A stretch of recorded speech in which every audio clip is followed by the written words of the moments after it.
गिबि गिबियावनो बयनिसिमबो खुलुमग्रोनाय जाबाय। फैबाय थानाय जि बैसागो बोथोर, बे बैसागो बोथोरनि बयनिसिमबो आंनि अननाय सिबिनाय खुलुमनायखौ बावहरनाय जाबाय आरो आसा फारिदों जोंनि बे बैसागो बोथोर फोरबो खुंनायनि गेजेरजों जोंनि गेजेराव गावजों गाव आरो गुबुन गुबुन रावारिफोरनि गेजेराव जों बे खौसेथि मोजां खुंलांनो हाथों आरो फैबाय थानाय समाव जाहाथे गोग्गो देहा जिउ लानानै जों जाहाथे जेबो जेंना जेथो गैयाबालानो जोङो जाहाथे संसार मोनजायो आरो जोंनि साननाय हनाया जाहाथे मोगथां महर मोनो, बेखौनो आं अबं गसाइनाव आर'ज गाबनाय थाबाय। नंगौ सार, बैसागु गिदिरा उन्दैखौ मानिनाय, गिदिरखौ मानिनाय बेबायदिनो दानि थासारिजों लोगोसे माबायदि गोरोबना खालामनांगौ आरो माबायदि साननाय हनायजों सार मा बुंनो सानदों? दिनै बे गोदान बोसोर जिथु बैसागु बोथोर, जिथु मिथिंगाया गोदान महर लाबाय, दाउमा दाउसाया गोदान गोसो लानानै जिथु रंजाखांदों राजाखांदों, जोंबो मानसि सुबुङाबो जों थांनाय समाव जों जि थासारियाव थाया मानो जोङो बे बैसागु बोथोरनिफ्रायनो जों गोदान गोसो लानानै आरो जोंनि गेजेराव अनलायनाय, फोथायलायनाय आरो जों जाहाथे मोनसे गोग्गो समाज दानो हायो।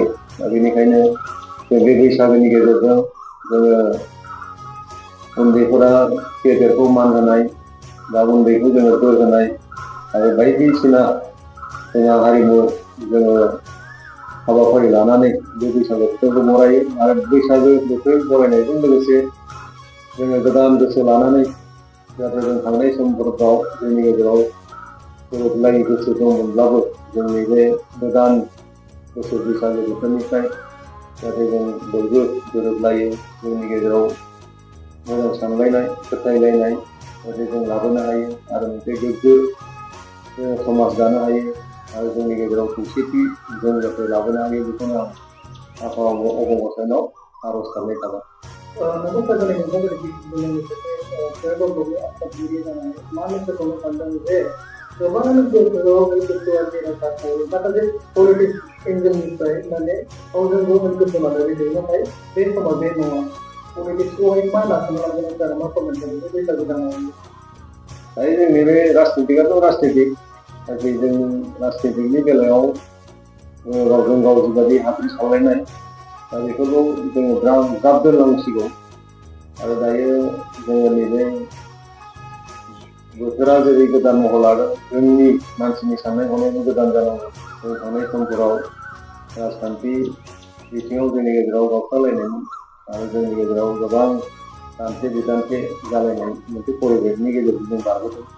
नाथाय बेफोर इलेक्सनाव फैगोन थांगोन, खिन्थु जों मोनसे समाजखौ जोङो मोजां दैदेनलांनांगोन, समाजखौ जों गोग्गो समाज मोनसे दाना लानांगोन आरो। दिनै नंगौ सार, थांनाय इलेक्सन समाव दिनै गोबाङा दिनै खस्थ' खालामबाय आरो बेनि गेजेरजों दिनै माबायदि आवगायलांबाय थानांगौ आरो माबायदि दिनै पार्टिखौ जौगाहोनांगौ बा खौसेथि माबायदि मावलांनांगौ, गासैबो खस्थ' खालामगिरिफोरनि सारा मा फोरमायदों जानानै? दायो जोंनि बे बिसायख'थियाथ' बयबो देरहासारनो नागिरगोन, खिन्थु रायजो राजानि सायावसो। दा बे इलेक्सनाव देरहानाय जेननाया थाखायो।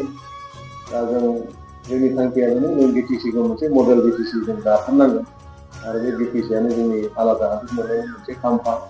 आरो जों बिटिसिखौ जेरैखि जाया जों जि थासारियाव थाया मानो जोङो बिटिसिखौ जों रैखाथि होनाया जों साफ्रोम बर' माहारिनि आरो जों बिटिसि ओनसोलाव थानाय गुबुन गुबुन रावारिफोरनि मोनसे दायित्व आरो जों बेनिखायनो बिटिसि रैखाथिनि सार्थआव जे जिखुनु बिनिमयआव जोङो थियाग खालामनांगोन आरो।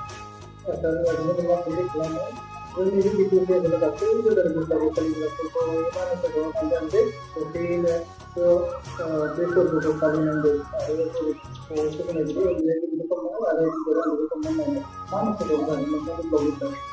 जोंनि बे भैरबकुन्द ब्लक हिसाबै आं बेखौनो खावलायो जे जोङो जि धोरोमावनो थाया मानो बैसागोआ मोनसे बोथोरनि फोरबो, जेरै मिथिंगाया गोदान महर लाबाय, जों मानसि माहारियाबो गोदान गोसो लानानै जों बे बोथोरखौ बरायनांगौ।